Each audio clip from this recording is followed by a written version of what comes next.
Imagine getting a $40 late fee and realizing it just changed the world. Not just your evening, not just your weekend, but the future of entertainment and the future of management control. In 1997, Reed Hastings walked into Blockbuster and paid a $40 late fee for Apollo 13. The frustration sparked a conversation with Mark Randolph during a car ride to work. What if movie rental had no late fees, no returns, no inconvenience? That conversation became Netflix, first a DVD by email service, then a streaming giant, then an original content powerhouse. And behind that growth was something deeper, a philosophy that turned traditional management control systems upside down. Because Netflix didn't control people through rules, they controlled through freedom. Netflix MCS is unlike any other company in the world. Instead of adding more rules as they grew, they removed them. Instead of monitoring employees, they trusted them. Instead of controlling behavior with budgets, holidays, and approvals, they controlled behavior through culture, expectations, and talent. This is the core of Netflix MCS philosophy. Freedom with responsibility. A system of belief and boundary controls mixed with radical honesty, high accountability, and minimal bureaucracy.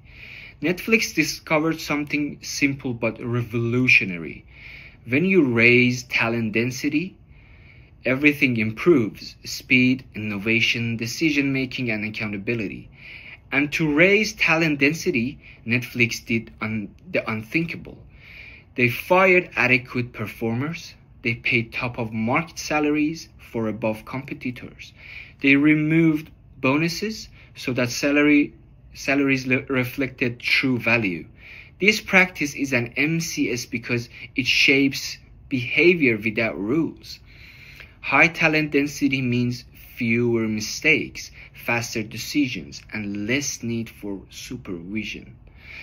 But it has weaknesses too: risk of burnout, pressure to constantly perform at peak, potential over-reliance on individual brilliance. Still, it created a culture where excellence became the baseline, not the aspiration.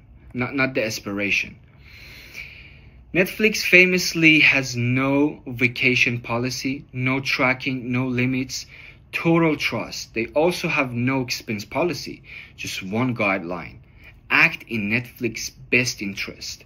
No approvals, no paperwork, no micromanagement. These are not the absence of control.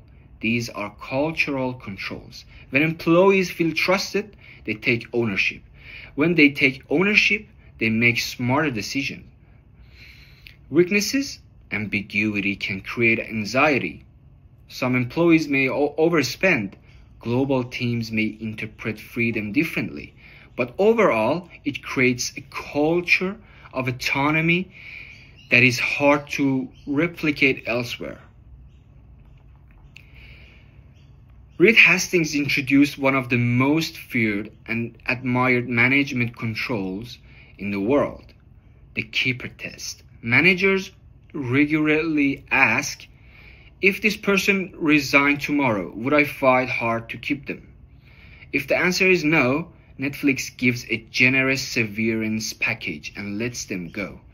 This ensures talent density, reduces mediocrity, and maintains high performance.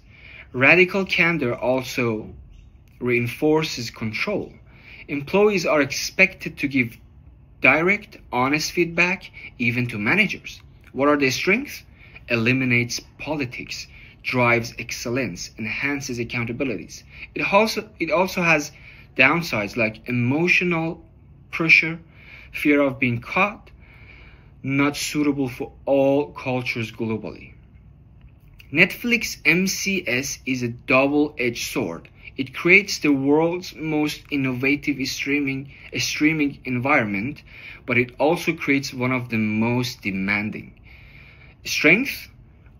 What are the strengths? Highly adaptive, encourages creativity, removes bureaucracy, attracts the world's best talent.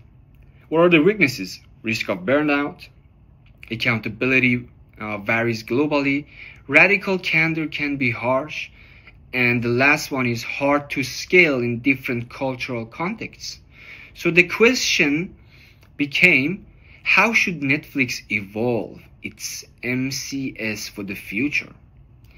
My single recommendation to the Netflix board is this: introduce a freedom with clarity framework. Keep the freedom, but add clearer guidelines for global teams. Why? Because Netflix operates in 190 plus countries.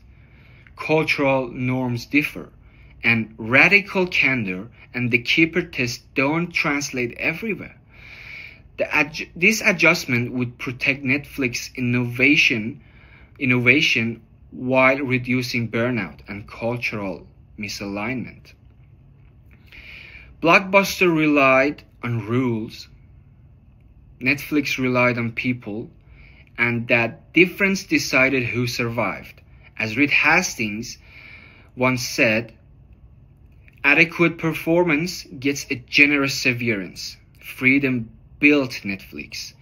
The next question is, will freedom also shape its future?